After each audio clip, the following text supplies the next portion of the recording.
Spartan fans, it's time to learn about vectors. Despicable Me. What does vector say? Magnitude and direction. And that's what we're going to talk about today. Vectors have magnitude, which is a fancy way of saying length, and direction, which represents, it's going to represent an angle where the vector is headed. Okay, first, generic form of a vector, a sub 1I plus b sub 1j is equal to v.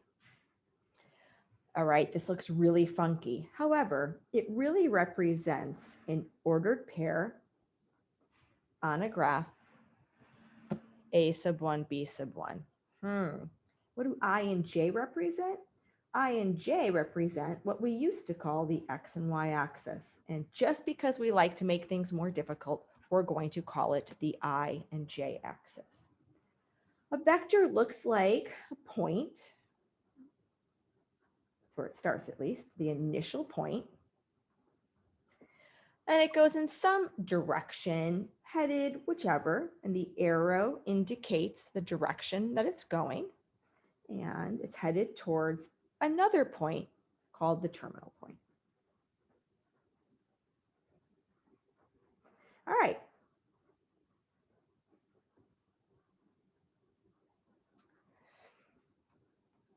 So let's say I give you something like, how about negative 3i plus 2j is equal to some vector v. And I want to know its magnitude and its direction. Okay, so this is going to be the point, negative 3, 2. We're going to assume for right now that this vector's initial point is at the origin. So negative 3, 2. You don't have to label it, but I'm going to. There's I and j. So negative 3, 1, 2, 3, 2 is right here. It's going to start at the origin. What this vector looks like, very poorly drawn as such. This is my vector v. Let's find the magnitude and the direction of this vector. Okay, well, if you notice, this is kind of like the Pythagorean theorem. And that could kind of be like my alpha. So I'm going to have, using the Pythagorean theorem, negative 3 squared plus 2 squared is going to equal to this vector's length squared. And we're going to refer to the length of the vector as its magnitude. And we'll write that down momentarily. So this is 9 plus 4 is v squared, which is root 13. So we said that the magnitude of this vector is the square root of 13. And then its direction.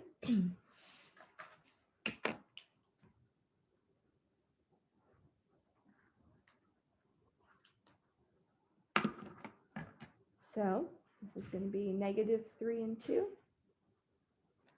We're going to use tangent.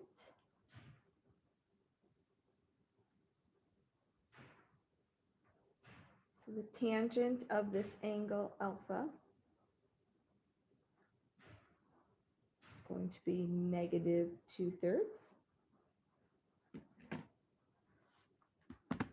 Let's plug that into our calculator. You will want to be in degrees. So when you do the inverse tangent of negative 2/3, let's just keep in mind that your calculator is going to give you the fourth quadrant answer. So your calculator says, we'll just say negative 33.7 degrees. Of course, that's not right. This is the reference angle in the fourth quadrant.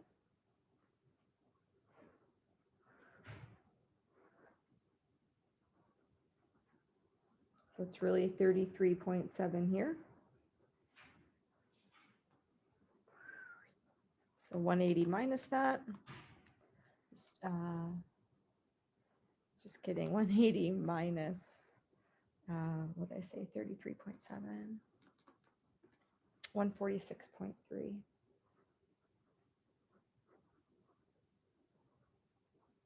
The magnitude of this vector is root 13, and its direction is 146.3 degrees. Okay, notation.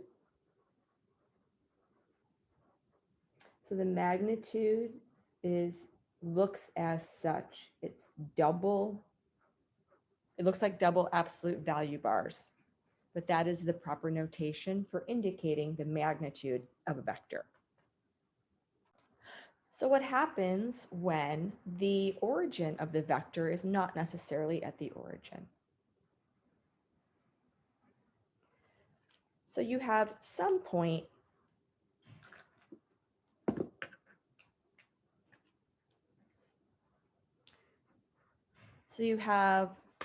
some vector with an initial point at x1, y1. And you have another vector with initial point at, it's heading. So you've got, instead of your initial point being at the origin here, now you're starting somewhere else at some random value x1, y1. Then the vector is equal to the position vector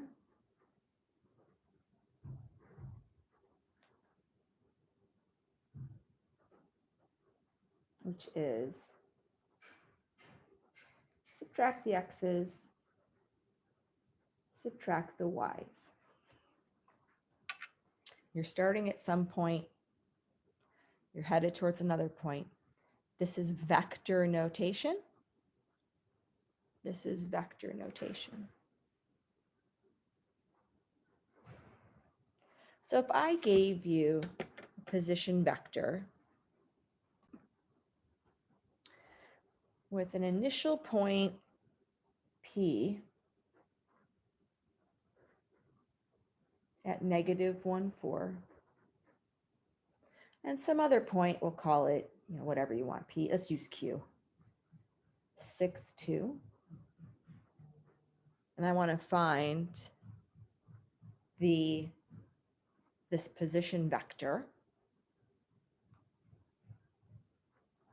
The x's, 6 minus -1, which is 7. And then this is going to be the x. And the y, which would be 2 minus 4, which I believe is -2. So we said that this vector, the x coordinate 7 goes with the I, the y coordinate, they're going to be referred to as a sub 1, b sub 1. And that's going to be used interchangeably with the x and the y. So the coefficient on x is 7, and the coefficient on y is -2, but instead of calling it x and y, we call it I and j. There are a lot of letters. If I wanted to find the magnitude, remember that's the length. So vectors are brand new, a lot of brand new stuff in this chapter. So the length, the magnitude, same thing. If you want to draw it, you can. I'm not going to. 7 squared plus -2 squared, which is, I believe, 49 plus 4.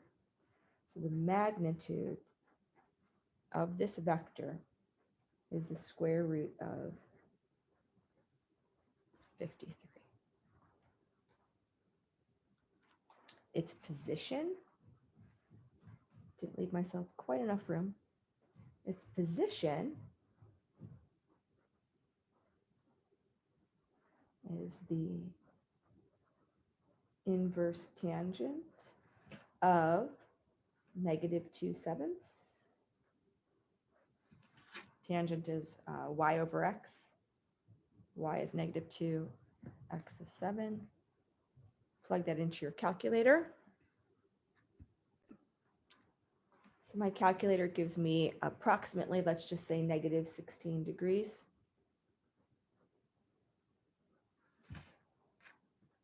So that's fourth quadrant. So my position vector is, I'm in the fourth quadrant, and I've got negative 16 all the way around the other way is 360 minus that, which is 344 degrees. So here's my position. Here's my magnitude, and here is my vector.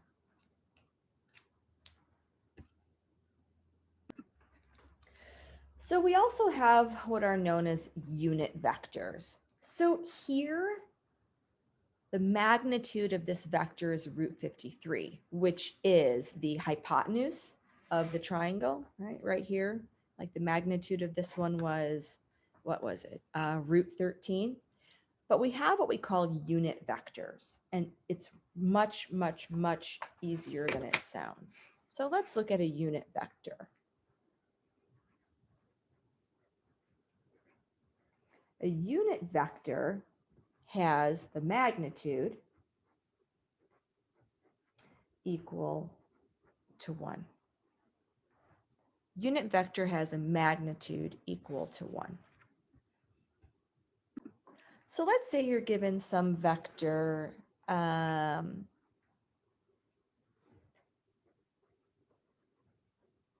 v is 2i minus j. So this is the equivalent of 2, negative 1. The magnitude of this vector is clearly not 1. The magnitude of this vector is not 1. The magnitude of this vector, I believe, is root 5.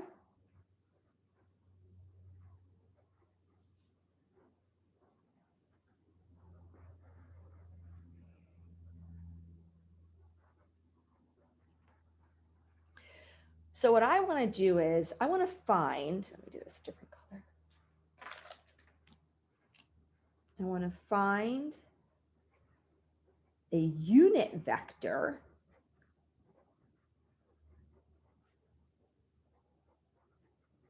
in the same direction as v.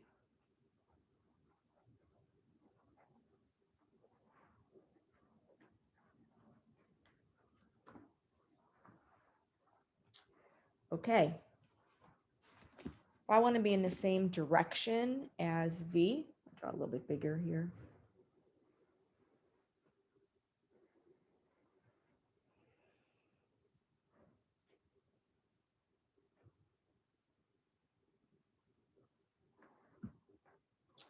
So here I am. I know that the length here is root 5.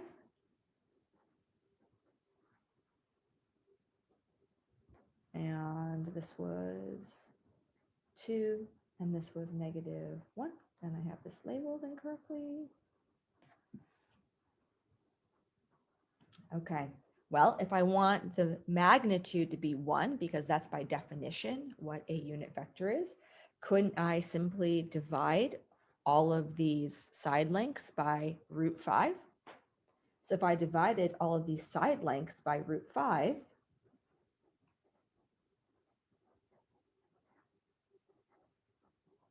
wouldn't that make my magnitude 1? So the hypotenuse, my magnitude, would now be 1 divided by root 5, and this would be 2 over root 5, which we will rationalize in a minute. And this would be negative 1 over root 5, maintaining triangle similarity. Rationalize, rationalize. So a unit vector in the same direction as v would be, let's call it v sub 1. 2 root 5 over 5 I minus root 5 over 5 j. This is a unit vector in the same direction as the given vector. So let's work a little bit backwards, where I'm going to give you the magnitude and the angle, its direction, and let's find the vector itself.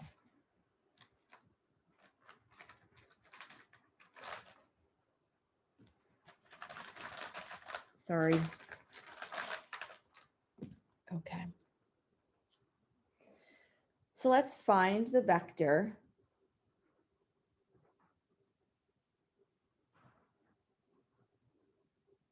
Given the absolute value, sorry, not absolute value, that's not correct. Magnitude, so hard not to say absolute value because it's exactly what it looks like. And the direction is 45 degrees. Okay, so we are making the assumption that the vector is, its initial point is at the origin. So unless you're told otherwise, we're assuming that the initial point is at the origin. Of course, it's going to go back to our unit circle. So 45 degrees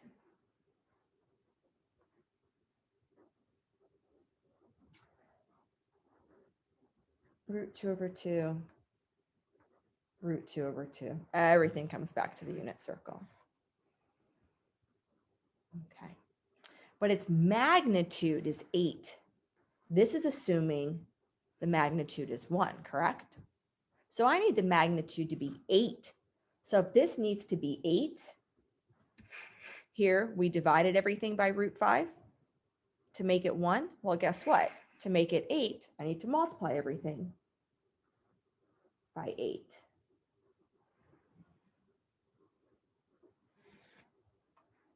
Okay, so this is now going to give me what?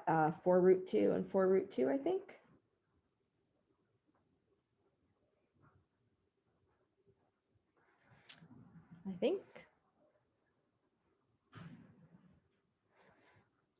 Okay, so my vector x, 4 root 2. So we're going to say 4 root 2I. That's cleaner math. Plus y, it's the j component, and that is 4j root 2.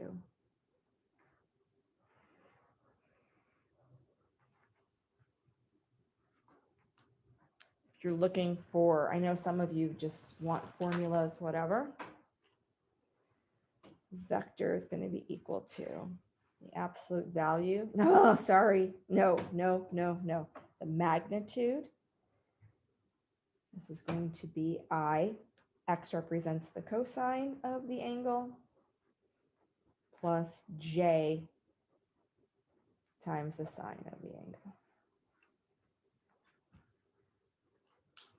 X is cosine, y is sine. Notation that you really have to get used to here is this, what looks like absolute value, but it's not. That's magnitude, and it means length. Okay, that's a very basic introduction to vectors, and the next video will get a little bit more complex problems.